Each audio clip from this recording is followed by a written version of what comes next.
Thank you, everyone who's tuned in across the province, and thank you to our guest speakers who are here today. I'd like to start by acknowledging that I'm coming to you from the traditional territories of the Squamish, Tsleil-Waututh, and Musqueam peoples. I'm so excited to be here today because today is truly a good day for the nonprofit sector in BC. In the late 2020, I was sworn in as the first Parliamentary Secretary responsible for the nonprofit sector.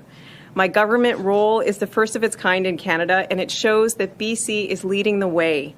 Our government believes in the work of the nonprofits and what the sector is doing for our province.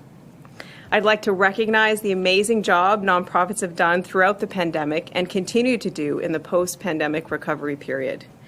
British Columbians across the province count on the services nonprofits deliver. Nonprofits are for everyone.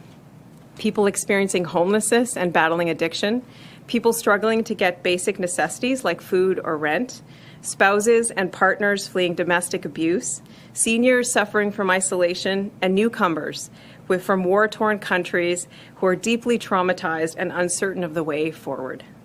And nonprofits turn no one away. Day in and day out, volunteers and staff at BC's nonprofits are the unsung heroes, behind the scenes delivering services for healthcare, housing, and mental health, counseling, food security, legal services, and programming for the arts, recreation, and sports. In our great province, we have over 29,000 nonprofit organizations employing approximately 86,000 British Columbians. And nonprofits contribute $6.7 billion to the provincial economy. Yet, in the last couple of years, life has changed dramatically for everyone. Like many sectors, the global pandemic created formidable obstacles for BC's nonprofits. Problems like lower budgets, not enough staff, no advocate or voice in government. Nonprofits had to do more with less. Throughout the pandemic, nonprofits were frustrated and struggled to keep up with rising costs. A 2021 Vantage Point survey noted that 48% of nonprofit organizations experienced reduced revenue, limited finances to deal with COVID impacts, and challenges in acquiring technology for the virtual transition. In fact, nonprofits experienced these challenges and many more despite an increase in demand for their services. It's why I was appointed as a Parliamentary Secretary to advocate for nonprofits within government. I've been on a mission for the past year, engaging with nonprofits across BC to learn how we can empower these organizations to thrive and succeed. I've had one-on-one meetings with nonprofits, speaking engagements at conferences, and attended many local roundtables. And in every community, I heard firsthand how nonprofits contribute to the well-being and social fabric of our communities. My mandate as Parliamentary Secretary was created to specifically answer these important questions. How can we support the sector through the post-pandemic recovery? And how can we help nonprofits continue to make life better for British Columbians? I'm proud to say to the nonprofits struggling, you've been there for our communities through the many challenges of the last few years, and we will be there for you as we recover. As part of Budget 2022, our government created a $30 million nonprofit resiliency and recovery fund. I'm thrilled that the Vancouver Foundation is contributing an additional $4 million for a total of $34 million. The fund will support nonprofit organizations whose staff, volunteers, programs, and operations have been impacted by COVID-19. And funding will fill critical gaps not covered from other sources, such as gaming grants, with a focus on building organizational resilience. We heard from Indigenous-led nonprofits about the layers of challenges they faced over the past few years, not just COVID, the finding of the unmarked graves, and the many impacts of colonization. We also heard that they need autonomy to make their own decisions on what is needed for their communities. At least $5 million of this fund in total will be provided to the new Relationship Trust, empowering Indigenous-led decision-making for grants that support Indigenous communities. Eligibility criteria are being finalized with applications to open in June. In closing, I want to say that every day I'm inspired by the creativity, dedication, and drive of the leaders in the nonprofit sector. They are the type of people that don't look away from problems. They roll up their sleeves and work on a solution. They hold the unwavering belief that we can be better and that our society can be better, and that they're willing to do the work to get us there. I want to thank them for all that they do. I know that by creating this fund and supporting the nonprofit sector through economic recovery, we are supporting the essential services they deliver to British Columbians and creating a positive ripple effect for a bright future ahead. Together, we're building a stronger BC. Now, I'd like to welcome our first guest speaker, Michael Mcknight, President of the CE and CEO of United Way of BC. I'll stand over here. Go ahead. Thank you, P.S. Sharma, and good morning, everyone. In this critical funding support for our community sector. We applaud the provincial government for their investment in the future of BC's nonprofits, who play a critical and sometimes under-recognized role in strengthening vital connections in our communities. Sufficiently funding the sector during times of critical need will make the difference in successful recovery and continued resiliency for both vulnerable populations and our communities overall. Community-led organizations do important frontline work across BC every day, but COVID-19 has had a devastating impact on operations for many of them, sometimes threatening their very survival.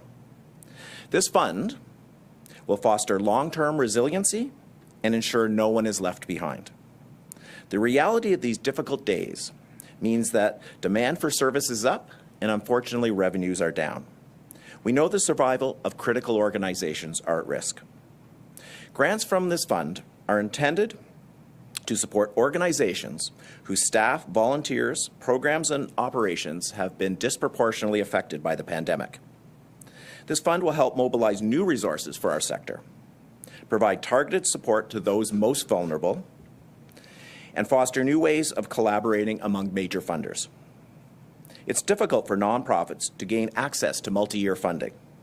The ability to do so with these dollars will help create stability and sustainability. Specific metrics will be in place to ensure these dollars are distributed to the greatest need, with an emphasis on smaller organizations and those who meet the needs of minority or marginalized populations. Thank you for the opportunity to be part of this historic initiative.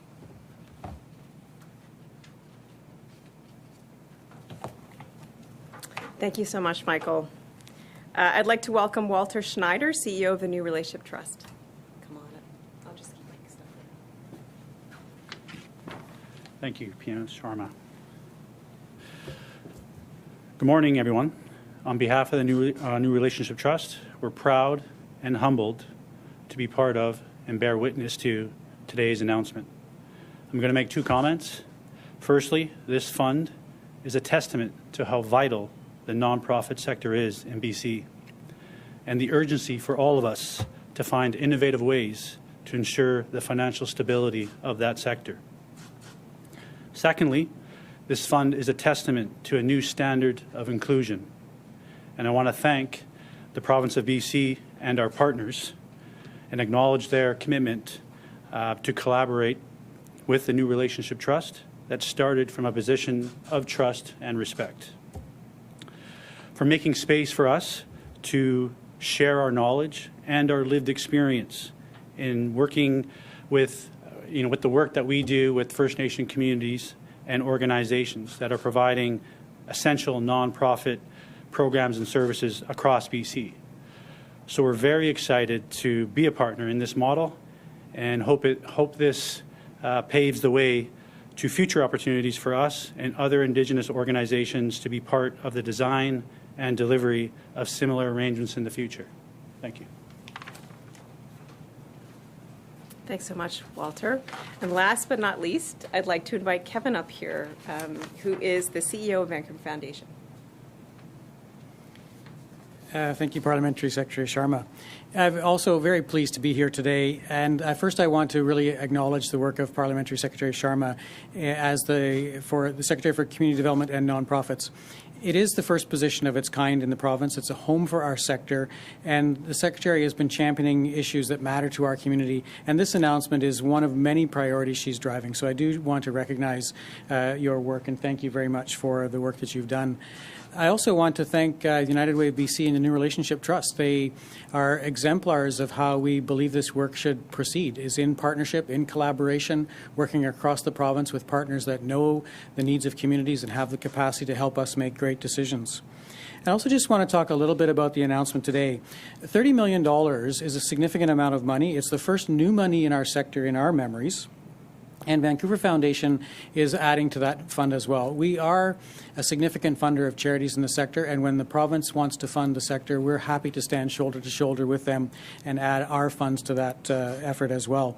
But we will seek other partners. We know that this is a significant amount of money, but our sector has greater needs, and we will be approaching other funders, as we did with the Community Response Fund when the pandemic started, knowing that there are other donors out there who may well want to join us in this work. And we're also excited about the work because it's an opportunity for us to be innovative and to demonstrate new ways of granting that really respect the strengths and capacities of the nonprofit sector.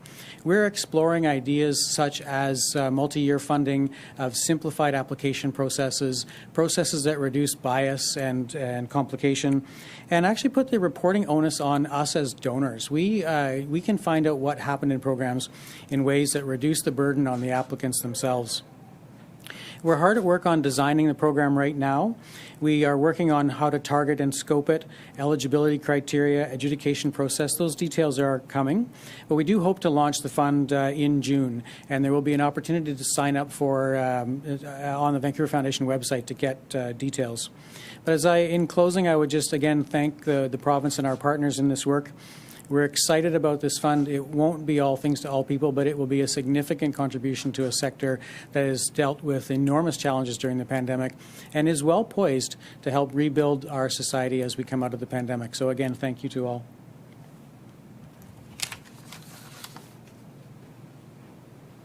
All right, thank you, Kevin. I just want to end before we go to questions just by thanking the partners who did so much work over the last few months to put this together, and it's much appreciated. I look forward to what we can do with this fund.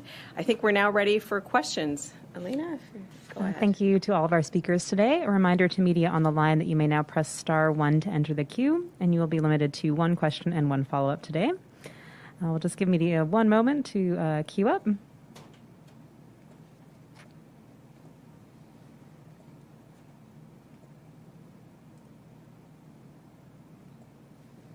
And it looks like we have no questions today, so that will be the end of our event. Thank you, everyone, for joining. All right, well, thanks, everybody, for being here. I appreciate it.